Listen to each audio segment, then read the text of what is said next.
Welcome to episode 33 of Book Nerd Paradise, where we get to know an author as they tell us one of their favorite quotes, read from their work, pose a trivia question, and give away a book or two. Hi, I'm LRW Lee, author of the Andy Smithson Coming of Age Epic Fantasy Adventure Series.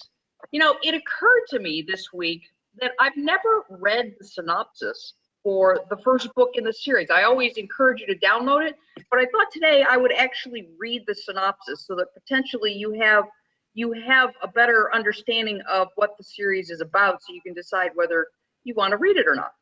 So it reads as follows.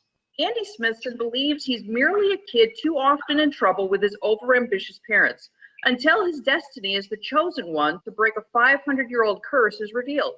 Swept away to the land of Umaldi of medieval times, he discovers he must collect several ingredients for a magic potion to defeat the oppressive curse that plagues the land.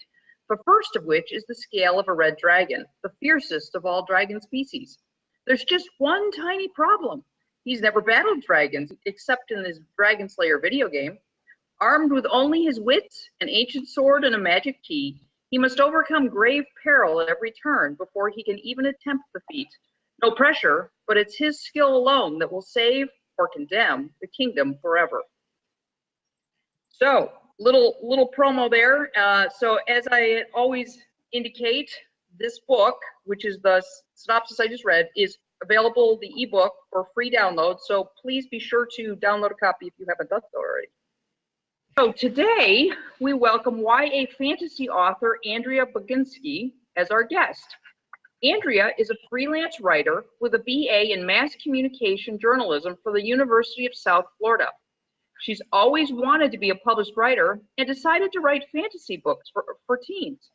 The Choosen is her debut novel, which she released in December 2010, much to her delight. She has written 5 more books since then and is currently writing the 4th book in the Choosen series. Andrea lives in Kansas with her family, which also includes her 2 puppies. Please join me in welcoming Andrea Buginski. Hello. Nice to meet everybody. I'm glad to meet the readers today. As she said, I am Andrea Buginski. I have authored 2 series, actually. The Choosen is my first, and New Avalon is my other series. They're both YA fantasy.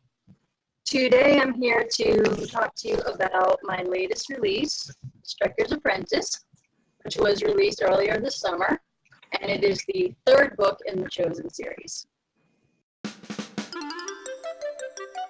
So you'll be reading, as you mentioned, from your fantasy novel, the 3rd book, Striker's Apprentice. So that we can get a feel for the series or the book, would you give us a brief synopsis?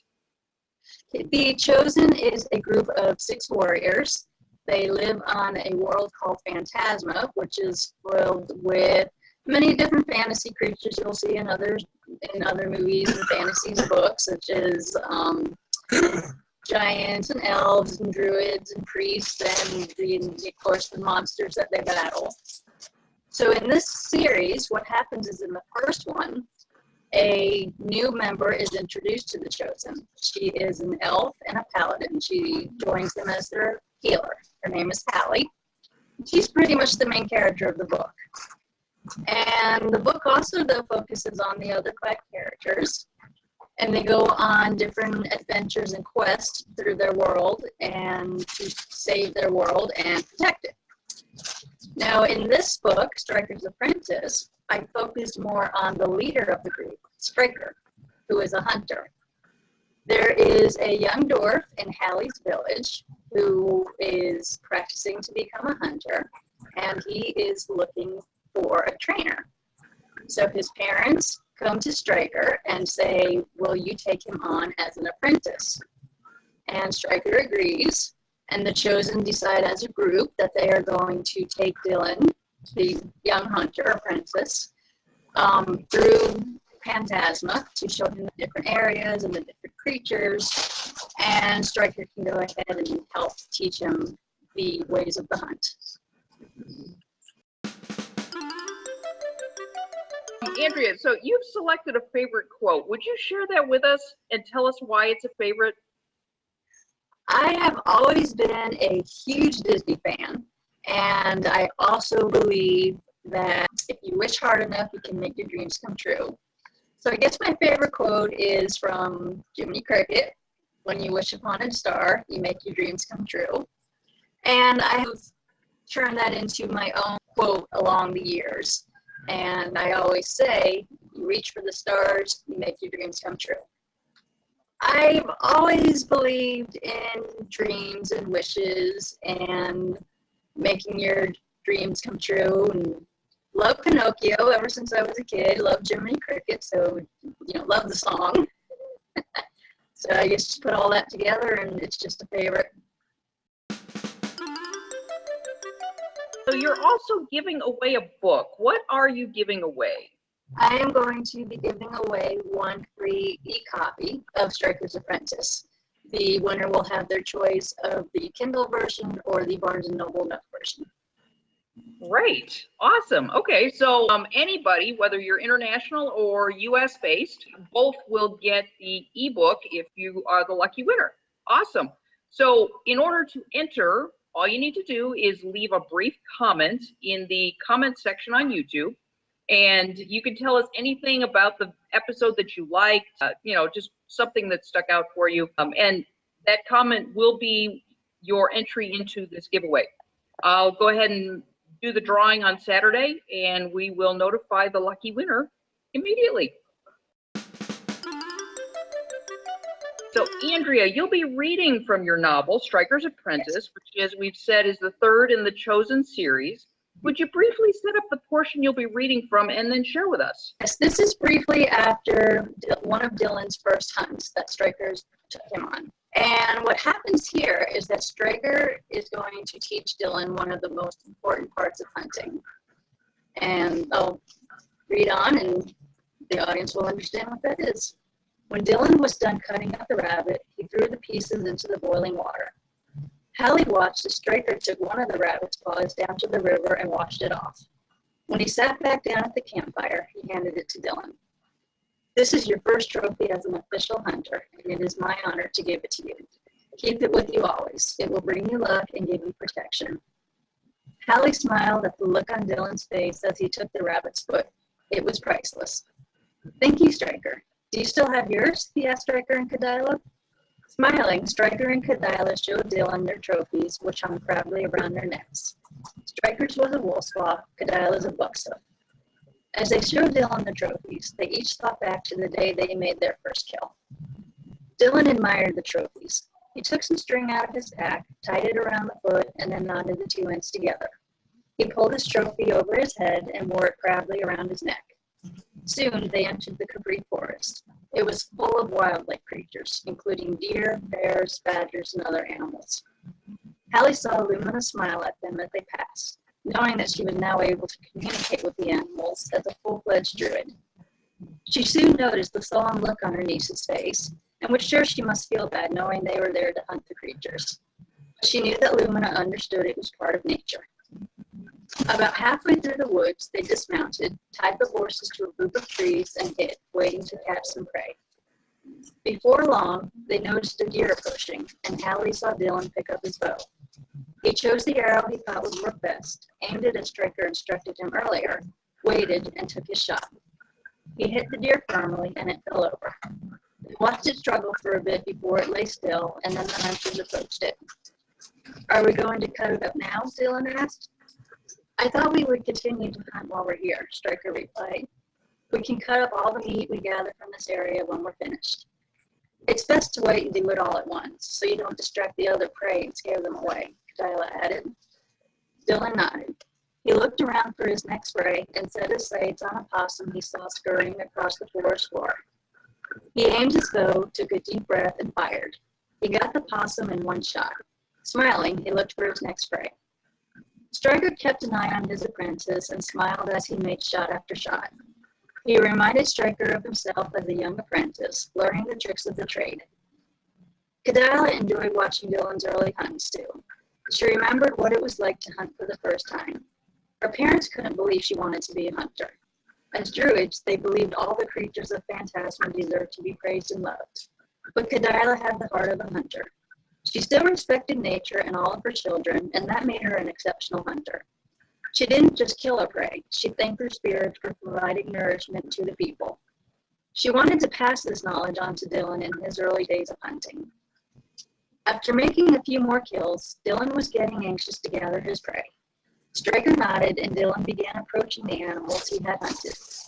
Dylan followed him to the deer and took his hand gently before he removed his arrow.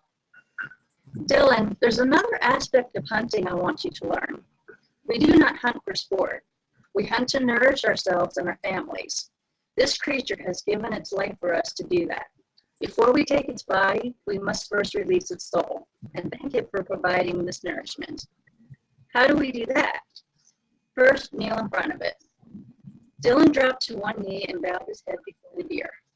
Now, gently remove the arrow and thank it for its sacrifice. How do I do that? In your own way. The words will come to you. Dylan gently removed the arrow and spoke gently to the deer. Thank you for giving your life so my friends and I will have nourishment tonight. May your soul be set free and run wild in the afterlife. How was that? That was perfect. Now you can begin gathering the meat. Striker helped Dylan prepare it in a similar fashion to the rabbit. They wrapped up the meat with some cloth from their packs, stowed it away for later, and cleaned up the remaining pieces of the deer. They went to the possum next. Dylan kneeled before it, thanked it for its sacrifice, and prepared and cleaned it. He moved from creature to creature until he gathered all of his trophies. When he was done, the Choosen mounted their horses and continued riding through the forest. They came across several more animals along the way that they hunted in the same fashion before riding through the northern passage of the forest. Our guest author last week posed a trivia question. So my question was, what is the main character's name of Divergent? And the answer is Beatrice or Tris Pryor. So, Andrea, you have a trivia question for our listeners. What is it? As a fan of Harry Potter, I wanted to go ahead and do a trivia question about those books. So my question to the readers is, how many Horcruxes were there in the Harry Potter series, and what were they? Oh, that's the hard part, man. It's like, I can tell you how many. It's the which ones were they? That's the tough part. Okay. All right, well, that's a great stumper. So make sure that you subscribe to this channel so that you can find out next episode what the answer is if you don't already know. Great question, Andrea. So do you have any final thoughts you'd like to leave with our listeners? I want to thank listeners for tuning in to see me and hear about my books. If you're interested in reading more of them, I have a total of 6 books. I have the 3 in the Choosen series, and I also have 2 books in another series called New Avalon. And that is a story based on the King Arthur legend with students who are descendants of the Lady of the Lake, and they attend school at New Avalon, which is located on the infamous Avalon Island from the King Arthur stories. The first book is Destiny, and the second is Fate. My 6th book is an autobiography I wrote about growing up with heart disease. If you or someone you know has grown up with heart disease or going through life growing up with some other kind of illness, I'm hoping my story will be of inspiration to you. All of my books are available on Amazon and Barnes & Noble, and you can also find them all at my website, AndreaBuginski.com. Great. Thank you so much for those words. Yeah, I think people can definitely be encouraged just to hear another perspective, particularly if they have struggled with illness. That's great. Thank you for that. You're welcome. I hope you've enjoyed getting to know Andrea Buginski. I'm LRW Lee, author of the Andy Smithson Coming of Age Epic Fantasy Adventure series. Be sure to download your ebook copies of both the 25-page prequel as well as the first book in the series. They're free on Amazon, Barnes & Noble, and Google Play. Click the button to subscribe to the Book Nerd Paradise YouTube channel so you don't miss upcoming authors, giveaways, and answers to trivia questions. Thanks so much for watching. I hope you've enjoyed today's episode, and I look forward to seeing you again next Monday.